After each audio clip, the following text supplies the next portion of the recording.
Welcome back, ladies and gentlemen. Today we have the complete melee weapon tier list with a focus on AURIC MAELSTROM missions, but there is a very substantial difference between this tier list and the ranged one.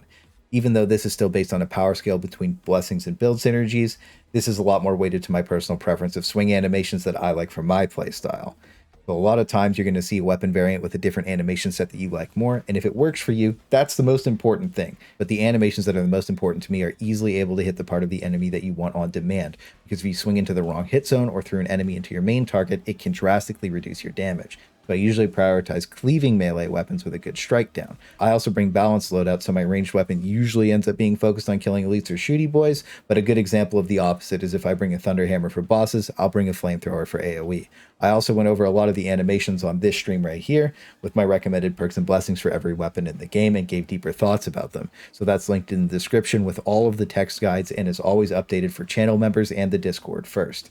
This will also have my streamlined thoughts about all the melee weapons, and one thing that was a massive surprise to me was how playable almost every weapon is now compared to last patch. It's such a drastic difference. There were so many bad melee weapons before this update, and I'm happy that most people didn't have to experience the old meta. This was a real treat to round all the builds without now. But this also means the tier list has a new scaling system, so S tier is for the strongest weapons with amazing scaling and animation sets that work for almost every mission and have amazing build synergies, and there's a lot of those now.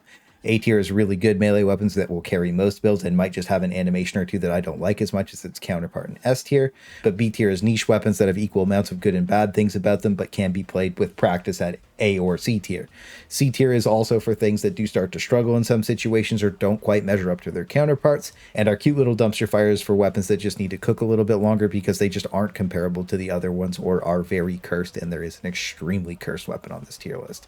But this is also for all of the classes, so we can't wait a power sword against an Ogryn Cleaver, which is very lucky for the power sword, to be completely honest with you. But the general weapons that can be equipped by multiple characters do get weighted against each other. So lighting our tier list off, we have to start with the Zealot class weapons and the Mark 9 Heavy Sword. This has flat out been my favorite melee weapon in the game since I started using it, and it also has the best horde clear animations in the entire game with a super easy to use on-demand strike down for taking care of elites. The only things you can't one-shot are Ogryns, but you can absolutely one-shot every mutant running at you, and you never feel like there's a situation you can't control with it. So this is absolutely going to take the first S tier spot on the tier list. But even though all three of these do have great light attacks, the heavies is where it all starts to fall apart. So the Mark 7's heavy starts being a little off and is kind of a scooping motion. We talked about it in the first melee tier list, but this hurts the overall amount of targets you can hit in one swing, and it can be frustrating to use, so this lands itself in the B tier. Then the Mark 6 heavy sword has issues where its heavy swings are from the bottom and then upwards, which can take us into bad hit zones on some enemies and has no option for a horizontal heavy strike. I really don't like using this weapon, and directly compared with the Mark 9's almost perfect animation kit, it lands itself in the dumpster fire for me. And I always love starting the melee tier list with this weapon because it's a great example of how one thing can have three variants perform so differently. And a weapon that always hits different is the Emperor's Holy Thunderhammer. This is one of the coolest weapons in 40k, and its hit detection has been massively improved, making it way more consistent. This has a super easy to use animation set too that you can just kind of turn your brain off and hold the left click down and just swing away with it. We've all been seeing clips on Reddit with it one-shotting bosses, and when I used it on stream, it was no different. So the Mark II easily retakes its spot at S tier as well. As for the Ironhelm Hammer, it's been massively improved since it came out, but it still lacks that raw single target damage that you want to bring the Thunderhammer for. So this one still ends up landing itself in the A tier, but I always take the other one over it because if I'm looking for horde clear, the buffed heavy Eviscerator is an absolute unit. Whether you take the Critterator or the Savage Sweep version, you'll be cleaving through everything and melting any elite or boss you run into. I really love what they did to this thing. Overall, the fluidity feels amazing, and I am ecstatic that this thing is landing itself in the S tier. It really looks like this is heavy weighted for the Zealot class weapons, but all three of these are ridiculously strong right now, and they're so fun to use. I also get my spot back in the tier list now, which I'm nice and cozy beside my cute little dumpster fire friend again. But our last Zealot weapon is the Crusher. This is the AoE bonk stick that suppresses everything with the special attack, but I think it can still be fairly inconsistent after using it a little bit, and even though it has decent animations, the damage still feels very lacking, so it's going to wind up in the B tier as a niche weapon, because it can also be directly compared to the Ogryn's Power Maul.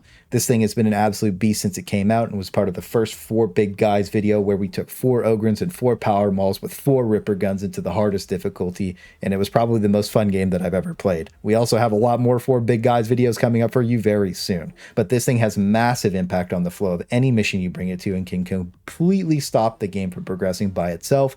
And with the Berserker build, it synergizes insanely well with all the different heavy attack talents that you get to take. So weapons like this always deserve a spot in S tier. I'm also sorry for not bringing the shield up in the builds guide, but it's our next weapon, and it feels so much better than it did before the update. With amazing build synergy and tons of cool animation cancels to make the most out of every situation, this thing has been upgraded back into the S tier. But now for the rest of the bonky boys, and the Mark 3B Bully Club plays a lot like the Bull Butcher, and I really love using this thing ever since it came out with the Tools of War update. This has been my favorite Bully Club. Between its animation set and damage, I really do think this weapon is in the S tier. As for its counterpart, the Mark 1 is the OG that everyone fell in love with originally, but I think it does fall behind the 3B, just not by a lot, so I think this is a solid A tier weapon. As for the Mark II, I just don't really like its animation set that much. I do know it's pretty good, but compared to the other two, I think this one drops into the B tier specifically for me. But my favorite weapon for Ogryn has always been the Mark III Bull Butcher. It was part of the original Berserker guide, and it's coming back in full force on the next one. Its animation set just lets you mindlessly left-click auto attacks and turn everything into mulch on your screen. It also has some really good heavy attack weaving, so this thing is get back into the S tier. And since the update, the Krourk Cleaver has seen massive improvements, giving its role to it and finally making it feel like the weapon it deserved to be. So I'm also dropping this one into the S tier. After using both, I do like this just as much as the Bull Butcher, but I don't want to put my old friend away that's carried me through so many missions. As for the last cleaver, it's the heavy attack variant, and it gets a lot of value from the synergies and the builds that it uses, but I personally don't like using it as much as the other two because of its light attack pattern, so this one's going to be dropped down into the A tier. Then we have the Ogryn Shovel. The bonk sound itself is S tier, but after using it, I felt like it was falling behind the other S tier weapons. Not by a lot, but I do think this is a solid A tier weapon. It's just really cool and fun to use, and it's exactly what you would expect to see a prisoner Ogryn with, so it's really thematic, and I think no matter what, you'll at least have fun with the weapon. Honestly, I'm really happy with all the Ogryn weapons here. They were all tuned very well this patch, and I think they all feel really good to play with, and considering some of them were so bad before this update, like most of them were unusable actually, this was like the dream scenario. But just because we're moving on from Ogryn doesn't mean we're done bonking. And the Vet Shovel has been a fan favorite for the Krieg build since launch, and seeing so many people do cool builds and fun videos with it, it reignited my passion and fury to bonk for the Emperor. I always love seeing stuff like that, and I'm really happy to put this weapon back in the B tier. It's always been pretty okay, but I think it has a really solid spot in the game right now. I just don't think it's as good as the Power Sword, and a lot of you agreed in the last chat tier list. It even got an S tier just for the noise that it makes, which is also the event that I'm going to be hosting this week, where you guys get to vote and the combined hive mind gets to choose where all the weapons get placed. So I'll be announcing that in Discord, and since everybody had so much fun at the last one, I really look forward to seeing all the old and new faces there. For now, though, we're going to move on to the Power Swords, and I kind of feel like both of these are getting power crept on quite a bit. Having to charge up all the time really hurts it in the higher tiers when other things can just W key, and there's a lot of mobs you can't stagger with the charged up attack anymore, leading you to trade melee attacks, which is really bad. So the Mark III's sweeping heavy attack variant has always been a really solid all-around weapon, but with some of the recent changes, I don't think it measures up to what it used to be when we compare it to something else later on. So it's getting forced into the A tier. And the Mark VI really isn't any different. I like this thing because it had clean light attacks, but with the lack of stagger on some of the enemies you hit, it really starts punishing you for using it. So I think this is a solid A tier option right beside it. Both of the Power Swords are really tight, and I personally have wanted to see this weapon reworked into an energy on kill based system since launch that gets released for a very heroic moment. A real Power Sword would feel pretty ridiculous, but moving on to Psyker, it got paid to go last again, so thank you so much for the generosity. I don't know how we actually ended up here, but it is what it is. So we'll start with the OG Blaze 4 sword that launched with the game. It 100% has been power crept the other two, and its animation set feels very mediocre by comparison as well, so I think this is a very solid niche B tier pickup. Then when we look at the Wiener variant, it gets a lot of value being able to one-shot a ton of targets with its thrust heavy attack, and a big positive to the Four Swords is that they always get value with the Deflector Blessing and Block Push. So this is absolutely going to be an S tier weapon. It's very, very, very strong for a lot of the builds that you take it with. A lot of the weapons and builds you bring with Psyker do a ton of AoE damage now, so having a massive single target damage nuke goes a really long way. As for the Illisi, this is my personal favorite variant. It has some amazing animations that are so good at horde clear, but it also suffers from not being able to stagger some targets anymore with the special attack. So even though I love this thing and I think it's the most fun to use, in the current breakdown of everything, the Wiener Sword is substantially better, so this is going to earn its rank into the A tier. One thing to note is all three of them have no dodge cap limit, so you can crab walk out of every situation, which is why they are so good and valuable to bring. But now for the final Psyker weapons, we have the Dueling Swords, or our Rapiers. I've always loved their mobility, and with their massive buff, they've become even better. And when we talk about the Mark IV, it comes in hot this update. The thrust heavy with cleaving light to make it ideal for most situations, and it has amazing build synergy. So this has climbed its way into the S tier as well. But my old personal favorite, the Mark V, has been eclipsed by the Mark IV. It just doesn't hit like it used to for me after using both, so it's going to be dropped all the way down to the B tier by comparison for me as more of a niche weapon. And overall, I just don't really like the Mark II Dueling Swords animation set by comparison to the other two, so this one's going to end up dropping down to C tier for me. That also finishes all of our class weapons off and just leaves us with the general weapons. So starting with the Mark V Combat Axe, this has been a staple for almost every vet build since launch, and I'm happy to say that's no different now. It still has an amazing animation set that lets you cleave through hordes and elites no problem, so this thing is staying in the S tier as well.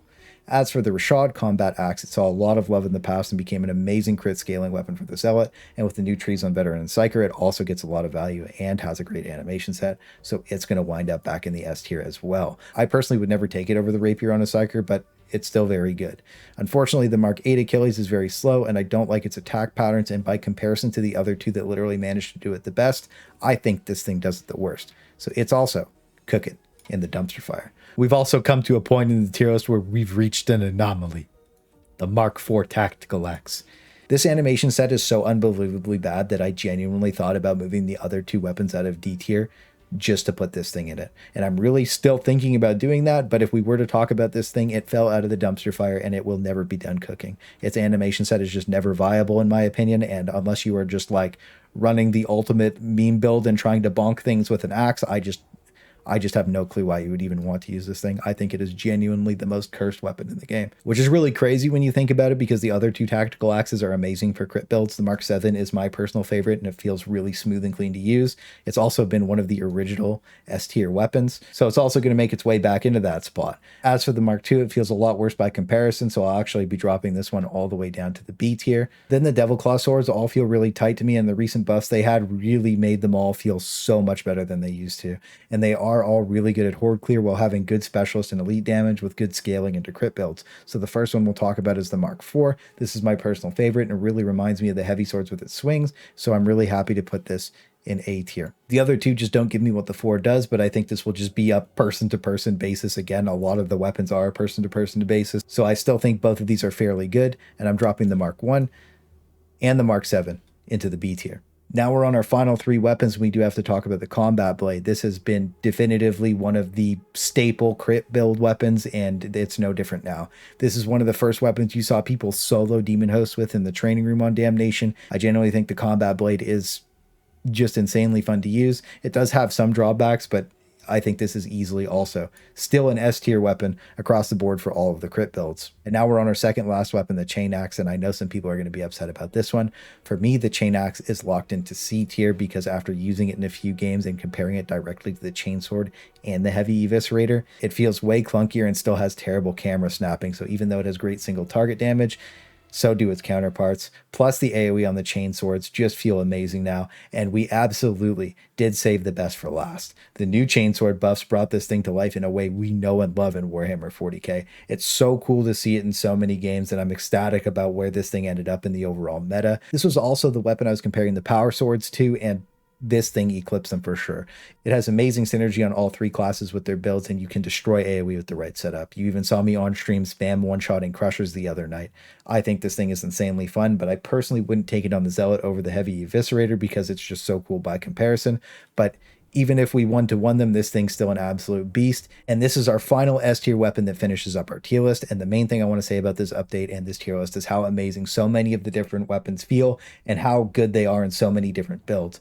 The current direction of making everything playable at a baseline feels so good, and player choice is something I've been wanting for forever, and I finally feel like I have it with every class. I also think based on personal preference, a lot of people would move a lot of these weapons around based on their own playstyle, but this is how it all breaks down for me, and I hope it helps you make some weapon decisions. I'll also be going over all the best weapon combos for all of my strongest builds on stream, probably about an hour or two after this video, so I look forward to seeing you there. And just remember, there's also a balance pass coming in the next few weeks, but I always update the tier list very quickly in the thoughts and opinions video after I'm finished testing everything with the update, and it's in a much faster way where I only talk about the specific weapons that got changed. So that's just going to be a quick update, but my opinion won't be changing about the animation sets, and I had a few questions of why it was so weighted towards S tier now, and things didn't used to be this way. There's so many viable builds that make the most out of so many different weapons that you have to think about that too. And in the past, there was a lot of bad or even unusable weapons. So I'm very happy to see the game shift in the direction of making everything playable and excel in certain builds. I also want to thank everyone for all the love recently. Times have been tough, so it means a lot more than you know. All the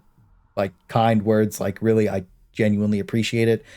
And all the donations, sub-channel memberships, everything. I honestly thank you guys so much. That's really all I have to say about that. It is absolutely crazy, and I can't really believe it, but again, just thank you. So that's going to be all for now. I hope you all have a good night, and I wish you the best of luck out there.